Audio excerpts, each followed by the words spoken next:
Hello guys, back to my channel. তোমরা সবাই কেমন আছো? আশা করি ভালো আছো, আমিও ভালো আছি। তো আজকে আমি একটা রেসিপি দেখাবো, তালের বড়া। তো তালের বড়া কি করে করে সেটা তোমাদেরকে দেখাবো। ভিডিওটা স্কিপ করবে না, দেখতে থাকো। তো তালটার এটা ফেলাই দেবো। এই যে এটা খুলে নিয়েছি, এবার তালটা সুন্দর করে ধুয়ে নেবো। তো তালটা সুন্দর করে ধোয়া হয়ে গেছে। এবার আস্তে আস্তে এই খোসাগুলো এইভাবে ছাড়িয়ে ফেলে দেবো। এইভাবে খোসাগুলো ছাড়িয়ে আবার ফিরে আসছি। তো হয়ে গেছে, এই দেখো কত বাদ গিয়েছে। তালটা আমি পুরো এইভাবে ছাড়িয়ে নিয়েছি। এবার ভাঙবো। এর ভিতরে 3টে আটি আছে, এর ভিতরে কিন্তু একটু জল দেবো না। তো এইগুলো আমি গামলার ভিতরে একটা করে একটা ধুয়ে এইভাবে বেরোই পুরো নরম করে নেব। নরম করে নিয়ে তারপরে ডলবো, এইভাবে মানে আছে ডলবো। ডলার পরে এগুলো পুরো বেরিয়ে যাবে। তো তোমাদেরকে আমি দেখাচ্ছি। তো আমার তাল দেখো এইভাবে বেরোই এইভাবে এই করে নিয়েছি।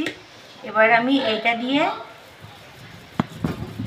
এই যে এরকম করবো, আর যে এই সাইডে যা বেরোবে সেগুলোর আমি রেখে দেবো। যতক্ষণ না বেরোবে ততক্ষণ আমি এটা দিয়ে এরকমভাবে করেই যাব।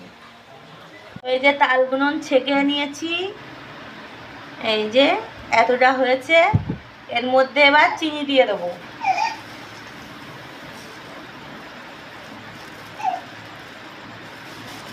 প্রায় 500 চিনি, এইটুকু আছে, একটু পরে দেখবো কিনা। এর ভিতরে চিনি দিয়ে দিয়েছি। এবার ময়দা টুকে এর ভিতরে দিয়ে দেবো। টুকা হয়ে গেলে দেখাচ্ছি। ময়দাটা টুকে দিয়ে দিয়েছে এর ভিতরে। এবার দেব কি বলো তো, বলো বলতে পারবে? এবার দেবো এই দেখো সুজি।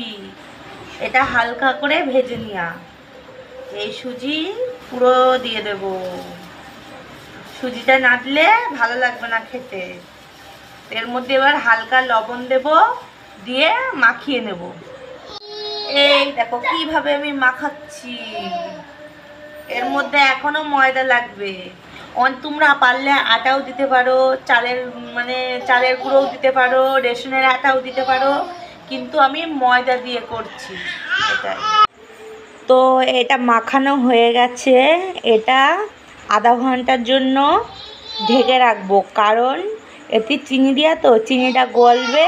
চিনিটা গলার পরে এটা আরেকটু মাখাবো। মাখানোর পরে তেল গরম করে তেলে ছেড়ে দেবো। তো তোমাদের একটু পরে আমি ফিরে আসছি। টাটা। তো কড়াইতে তেল বসিয়ে দিয়েছিলাম, তেলটা গরম হয়েছে। এবার এটা আমি হাত দিয়ে এইভাবে নেব, আর ঠিক এরকমভাবে আস্তে আস্তে দেব। তো এক এক করে এইভাবে আমি সব দিয়ে দেবো। কি বলো তো, তেলটা আমার বাড়ি অল্পই ছিল, সাদা তেল, সর্ষের তেল আছে। তো যেটুকু আছে সেটুকু দিয়েই তো করতে হবে, না হলে ফ্রিজে রেখে দেবো, কালকে বানাবো। তো আমি এইভাবে সব দিয়ে দেবো, তারপরে তোমাদের দেখাচ্ছি।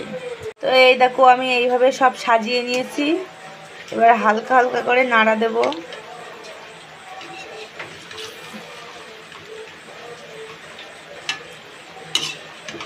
পুরো লাল লাল করে তারপরে নামাবো। তো এই যে লাল লাল করে ভাজা হয়ে গেছে, এবার তুলে নেব।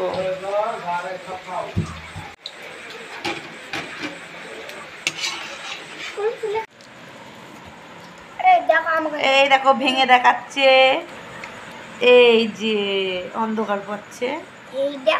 তো কেমন লাগছে দীপশা খেতে? সবকিছু ঠিক আছে, তোমরা এইভাবে বাড়িতে বানিয়ে খাও। আমি একটা খেয়ে দেখি কেমন লাগে।